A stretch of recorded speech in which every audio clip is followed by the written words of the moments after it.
வீசுது. உங்கள் சத்யாவில் குளு குளு ஏசி ஆஃபர். இளமையில் அப்படிங்கிற அணிக்கு ஆனந்தியை பலத்த கரவொலி எழுப்பி அவர்களை வரவேற்று இளமையிலே அப்படிங்கிற அணியில் பேச வருகிறார். உழைப்பாளர் சிலையில் பெண் எங்கே அப்படிங்கிற ஒரு கேள்வியோடு நான் ஒரு புத்தகத்தை எடுத்தேன். முதல்ல உழைப்பாளர் தினத்தன்னைக்கு இன்றைக்கி நம்ம எல்லாரோட உழைப்பையும் பாராட்டணும். உழைக்கிறது யாருங்கெல்லாம் பேசுகிறோம் இல்லையா? இவ்வளோ சேலஞ்சஸை பெண்கள் தான் அனுபவிக்கிறாங்க அப்படின்னா உழைப்பாளர் சிலையில் பெண் எங்கே அப்படிங்கிற ஒரு கேள்வி ஒன்று வருது. நமக்கு எதிராக வந்து பேசினவர் ஆரம்பத்திலேயே என்ன நாங்கள் கஷ்டப்படுறோங்கிறத சொல்லிட்டார்.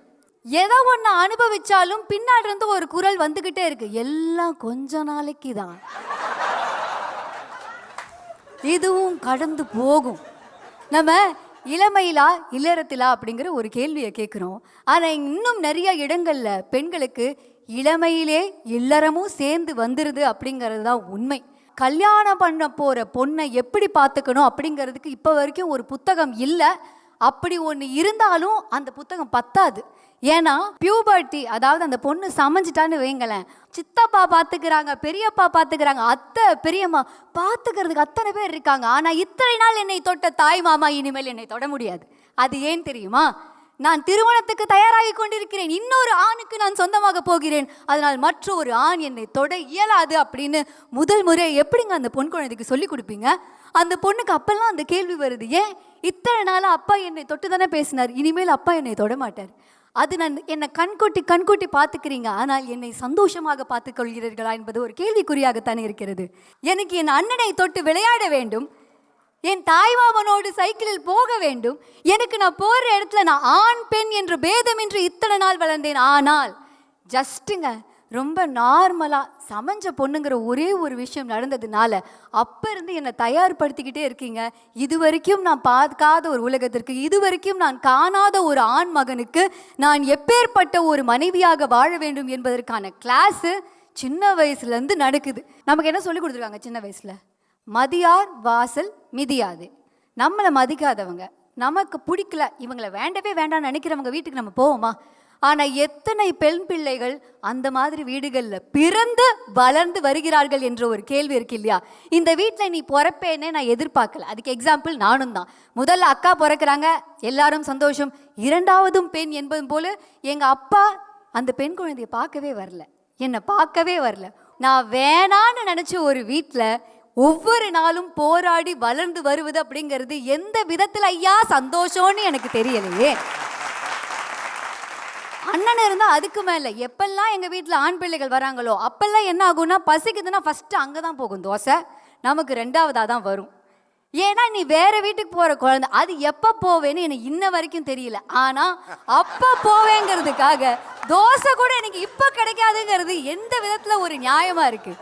பிடிச்ச உடை பெரியவங்களுக்கு பிடிச்ச மாதிரி இருக்க வரைக்கும் தான் வாங்கி தருவாங்க. அது எப்போ வரப்போகிற அந்த கணவருக்கு கொஞ்சம் கஷ்டமாக இருக்குமோ, இல்லை அந்த ஒரு கணவர் கிடைக்கிறதே கஷ்டமாக இருக்குமோ, அப்போ அந்த உடையிலையும் திருத்தம் ஏற்படத்தான் செய்யுது. ஒரு கல்யாணத்துக்கு ட்ரெஸ்அப் பண்ணிட்டு போகலான்னு பார்த்தா அடுத்தது நீயா அப்படிங்கிற மாதிரி நம்மளை அடுத்த ஆடை பார்க்குற மாதிரியே தான் பார்க்குறாங்களே தவிர ஒரு தனி நபராக நம்மளை பார்க்குறது அப்படிங்கிறது ரொம்ப கம்மியாக இருக்குது. இப்போ காலகட்டத்தில் முன்ன இருந்ததை விட இப்போ பெண்கள் நிறையா படிக்க போகிறோம். அந்த விதத்தில் வந்து நம்ம கொஞ்சம் ஜாலியாக இருக்கலாம் அப்படின்னு நினச்சா, ஃப்யூச்சரில் என்ன படிப்பு படித்தா இந்த பொண்ணு 6 மணிக்கு வீட்டுக்கு வந்துடுவா, எந்த படிப்பு படித்தா எல்லா ஊர்லேயும் வேலை கிடைக்கும், இல்லை வேலை பண்ணாமல் வீட்டில் இருக்க முடியும் அப்படின்னு என்னோட ஃப்யூச்சரை நோக்கியே இருக்கிறதுங்கிறது எப்படி தெரியுமா சார் இருக்குது? எதுக்கு வாழ்கிற, இதைத்தான் நீ செய்ய போகிற, எதுக்கு வாழ்கிற, எதுக்கு படிக்கிற, எங்கே போகிறேன்னு 1008 கேள்வி.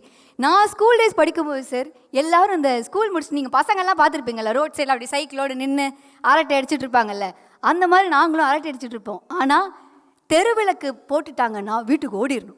ஏன்னா 6 மணிக்கு மேலே இந்த உலகத்தை நாங்கள் பார்க்கக்கூடாது, ஏன்னா இந்த உலகம் எங்களை பார்த்துணுன்னு எங்கள் அம்மாவுக்கு பயம். நீங்கள் என்னதான் வந்து இளமை காலத்தில் நாங்கள் சந்தோஷமாக இருக்கோம் அப்படின்னு சொன்னாலுமே ஃபேக்ட்ஸ் அந்த மாதிரி சொல்ல மாட்டேங்குது.